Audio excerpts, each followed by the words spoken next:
Today's video. What is a confession you haven't told anyone? I lied to get revenge on a rude passenger, and when I walk around, I still think about it. I have a little secret I've never told anyone. It might sound stupid or even funny, but it makes me feel really guilty. I travel a lot, sometimes for work, sometimes for holidays.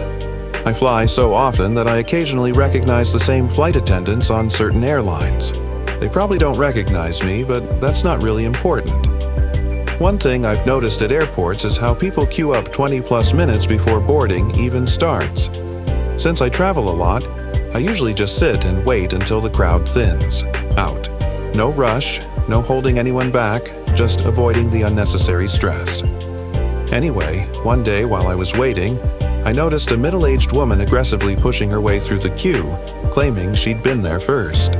Picture this: fake blonde hair, Louis Vuitton bags, chin held high like royalty, shoving people aside without even a sorry or excuse me.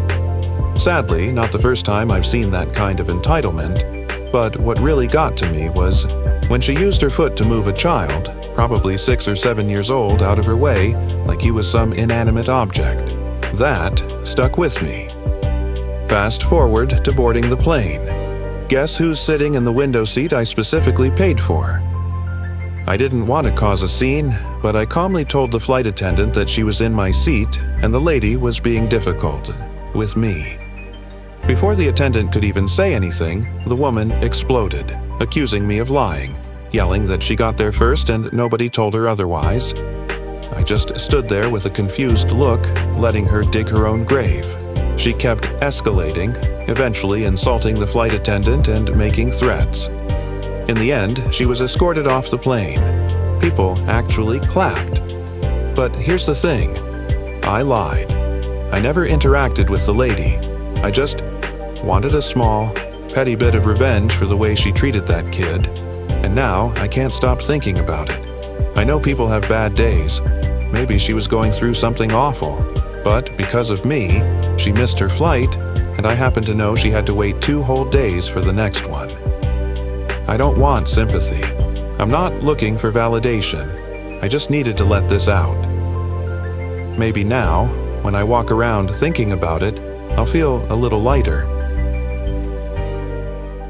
I'm a fit, and honestly, it isn't as hard as any of these influencers make it out to be. To clarify, I don't mean this in the sense that if you're not fit, you're lazy. I mean that a lot of fit people drastically overstate how much hard work and dedication maintaining their physique is. I am noticeably fit, not crazy bodybuilder fit, but if you saw me in person, you would describe me as such. I always hear from people of varying sizes that, "Oh, I could never do that." No, you could. Find a few high-protein, low-carb foods you like, cycle through them. You can still eat like shit occasionally because you're lifting heavy weights and expanding your caloric maintenance. You don't even need to do the grueling cardio. Just do 3 sets of whatever for whatever muscle group. It's like a minute of pain, then a 3-minute break. Hell, you could fuck around even longer if you have the time. The biggest hindrance most people have to work out isn't that they're lazy or gluttonous or whatever. It's either they don't have enough time to do so because work or kids, or they've been sold this idea from influencers that having a fit body is a full-time job with lots of potions and personal training and whatnot. If you have an extra hour you're willing to part with 3 to 5 days a week and figure out what foods you like that fit your macro's caloric intake, it is about just as routine as brushing your teeth or showering. In fact, as an ADHD sufferer, I'd say I hate brushing my teeth more than going to the gym. Anyways, sad to see influencers have made it their life goal to complicate wellness and make it seem entirely unattainable. I promise you, us fit people aren't superhumans or superior to you. We just figured out what works and made it habitual.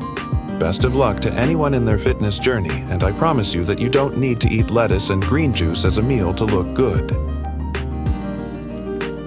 I took money that was left at a self-checkout machine. A couple of years ago, I was involved in a car accident 10 hours away from home.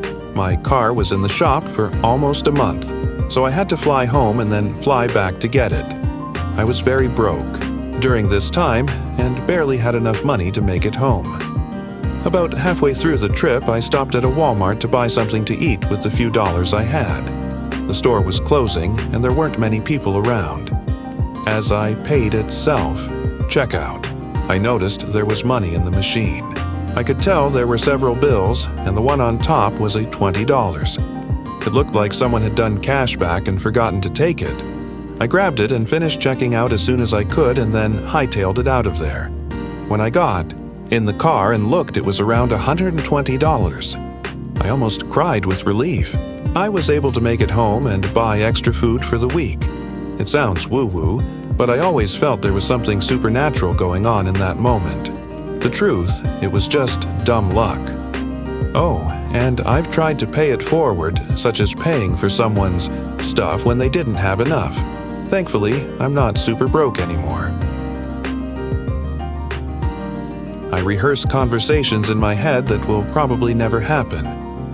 I do this a lot more than I'd like to admit. In the shower, walking home, lying in bed, I'll just imagine entire conversations with people. Sometimes it's a confrontation I'll probably never have. Other times, it's me finally saying how I feel to someone who has no idea. Sometimes I even rehearse what I'd say if I was being interviewed on a podcast that doesn't exist. Or winning an award I'll never win. Or having the perfect comeback to something that happened 3 years ago.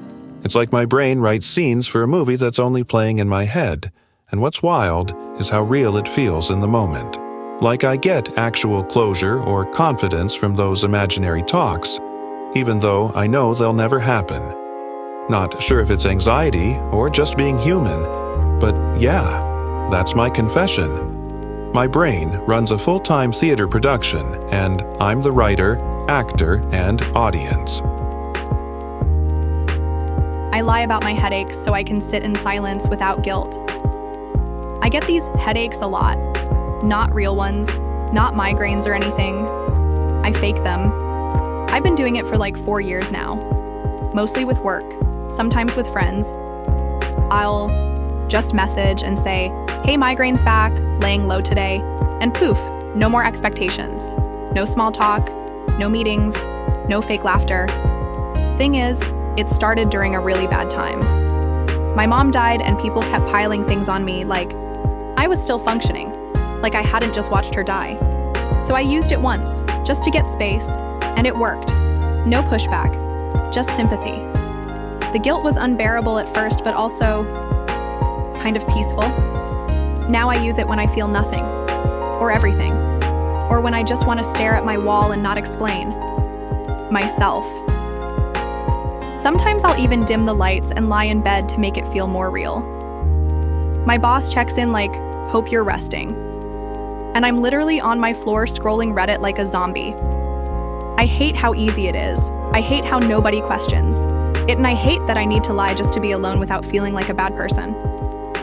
People say, just be honest, take mental health days, but in real life? Nah. You say you're overwhelmed and they start treating you like you're broken or lazy. A migraine is cleaner, respectable, acceptable suffering. I don't know. I just wanted to say it out loud somewhere.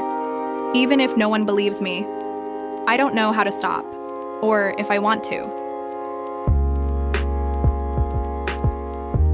For more videos like this, don't forget to like and subscribe.